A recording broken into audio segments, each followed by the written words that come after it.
14 आ जाएगा, 16 ज़रबे 9 करेंगे 144, 9 9 5 45, 9 6 54, 4 आ गया, 5 असल, 9 एकम 9, 9 और 5 14 आ जाएगा बच्चों मेरे पास। और ये प्लस का 6 ओवर 25 इक्वल टू बच्चों ये 144 में 6 जमा करेंगे तो मेरे पास आ जाएगा 150 बटा 25।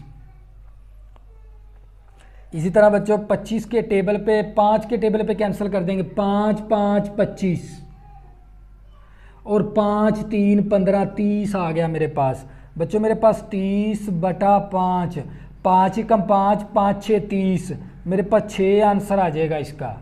इसकी कीमत कितनी आ जाएगी? 6 के बराबर। क्या करना बच्चों, x हमें -4 के बराबर, y हमें 9 के बराबर। हम क्या करेंगे, x और y की कीमत इसके अंदर दर्ज कर देंगे और इसको हल करेंगे तो हमारा आंसर 6 के बराबर आ जाएगा। बच्चों ये हमारे पास 5 मसालें थी एक्सरसाइज 4.1 की। अगर किसी भी स्टूडेंट को 9th क्लास की मैथ में मसला बनता है, ऊपर मेरा व्हाट्सअप नंबर लिखा हुआ, ज़रूर रब्ता करें, आपकी ज़्यादा से ज़्यादा हेल्प की जाएगी। अल्लाह हाफिज़, दुआ में ज़रूर याद रखना।